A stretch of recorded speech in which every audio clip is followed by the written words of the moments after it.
Welcome to Lesson 9E, Stokes' First Problem, Part 3.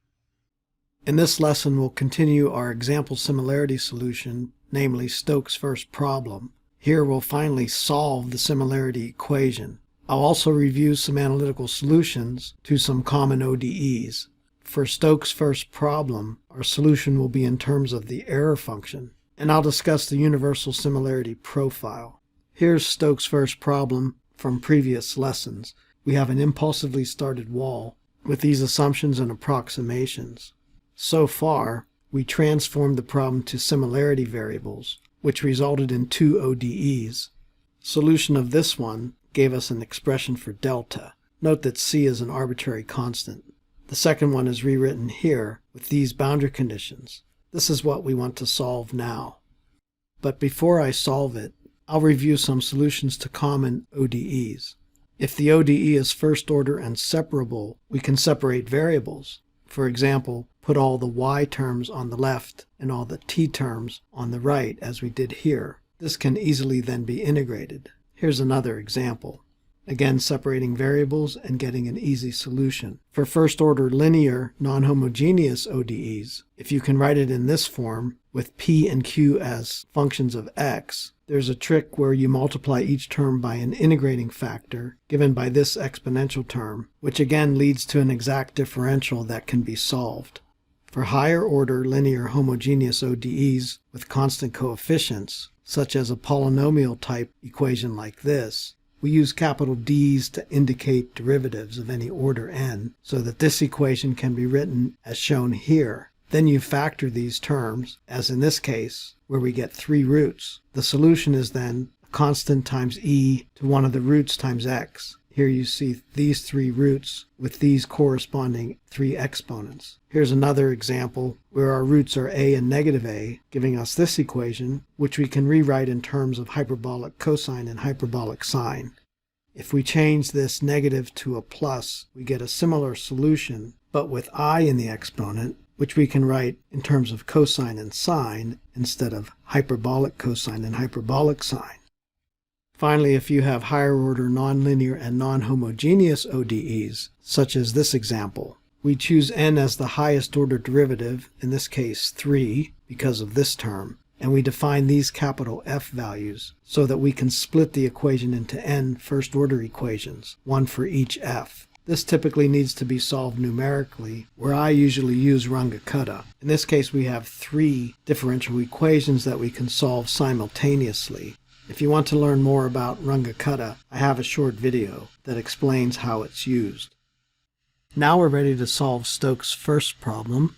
I rewrite our differential equation. We also have boundary conditions, f of 0 equal 1 and f infinity equals 0. This equation doesn't lend itself to one of the simple equations I showed in the table, so we'll have to solve it ourselves. Since both terms involve df d eta, which we can call f prime, this equation becomes df prime d eta equal negative c eta f prime. Now we can separate variables, putting all the f terms on the left and the eta terms on the right. We can integrate. The left side becomes natural log of f prime, and the right side negative c over 2 eta squared, and we add a constant since this is an ODE. But there's an old trick that we often use when we're dealing with natural logs. Namely, let the constant be the natural log of some other constant. Thus we have natural log of f prime minus natural log of a equal negative c over 2 eta squared. I rewrote the equation here, and now remember one of our mathematical identities, namely the left-hand side can be written as natural log of f prime over a, which we can now easily solve for f prime, namely f prime is a e to the minus c over 2 eta squared. We integrate again, giving us f equal a, which is just a constant, integral e to the minus c over 2 eta squared d eta, plus some other constant we'll call b. Note that since this is an indefinite integral, we add the constant. Well, that doesn't really help us because we can't solve this integral. So what we'll do is write this instead as a definite integral from 0 to eta. Namely, going back to this equation, integral from eta equals 0 to eta f prime d eta equal integral with the same limits of a e to the minus c over 2 eta squared d eta. And here we don't add a constant since these are definite integrals. Sir, at the Space Academy, our math professor told us it is not proper to have a limit of the integral, the same as the variable of integration. You're right, Mr. Kirchhoff. Let's change the variable of integration to alpha instead. Thank you, sir.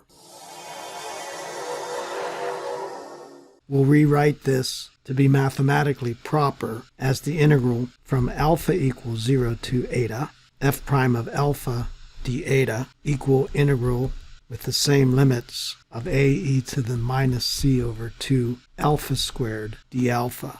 This is more proper mathematically, so we'll continue working on it in this form. While the left-hand side is trivial, we get f of eta minus f of 0.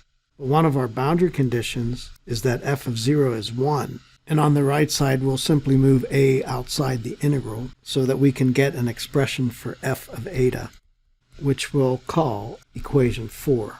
Well, we still can't solve this equation analytically, but you may recall a function that's often used in statistics called the error function, abbreviated ERF, defined as erf of eta is equal to 2 over square root of pi, integral of psi equals 0 to eta, e to the negative psi squared d psi, where psi is some dummy variable of integration. On a side note, when I was a grad student at Caltech back in the 1980s, we had a softball team called the Error Functions. And when someone would do something good like get a hit, we used to cheer, "Erf, erf, erf." Well, now our job is to convert equation 4 so that it looks like an error function. We can do that by letting psi be the square root of c over 2 alpha and substitute this into our equation 4. I'll go through the algebra fairly quickly here. Psi squared is c over 2 alpha squared. D psi is square root of c over 2 d alpha, which gives us d alpha is square root of 2 over c d psi, so that 4 becomes f of eta is 1 plus a square root of 2 over c, integral from psi equal 0 to square root of c over 2 eta, e to the negative psi squared d psi. And then we simply multiply this term on the right side by 2 over square root of pi, and its reciprocal. I did that so that this grouping of terms is the error function of this upper limit, square root of c over 2 eta. Thus, f of eta is 1 plus a, and combining these two terms, we rearrange as square root of pi over 2c, and then the error function. But a is just an arbitrary constant, so let's call this constant b1. We now can use our remaining boundary condition, which is that f of infinity is 0, so 0 equal 1 plus b1, error function of infinity, when eta goes to infinity. You can look up the error function of infinity. It turns out to be 1, thus b1 is negative 1, and our final equation for f of eta is 1 minus erf square root of c over 2 eta.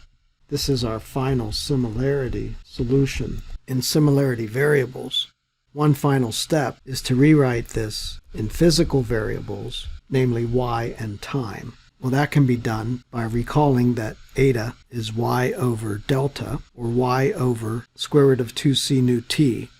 And I just realized that this square root should be over the c and the 2, so I'll correct that.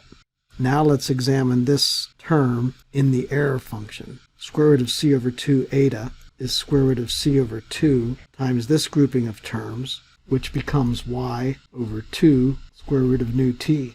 And f itself is u over capital U, and substituting this for this term, we finally write u over capital U is 1 minus erf of y over 2 square root of nu t. This is our final similarity solution in physical variables. And notice our arbitrary constant c has dropped out. As we said in a previous lesson, you can define c such that delta has some physical significance, like the 99% thickness, but that's the only place that c will come into the solution. This equation is universal. In other words, It's valid for any y and any time and any fluid, since nu is a function of the fluid, provided the flow remains laminar. We can plot this equation with y over 2 square root of nu t on the vertical axis and u over u on the horizontal axis, and it looks something like this. We call this a universal similarity profile for the horizontal velocity component. It's universal because this one profile shape, again, is valid for any y, t, or fluid. Finally, if we go back to a physical plot of u versus y, this same universal similarity profile is valid at any time, with u going from 0 to capital U and time increasing as momentum diffuses into the flow field. This universal similarity profile can be used to generate these actual profiles at any time, but as you can see, it just stretches vertically as time increases. You can say that each of these profiles is similar to each other. They're just stretched, but all of them follow this universal profile. In the next lesson, we'll talk about vorticity in Stokes' first problem. Thank you for watching this video. Please subscribe to my YouTube channel for more videos.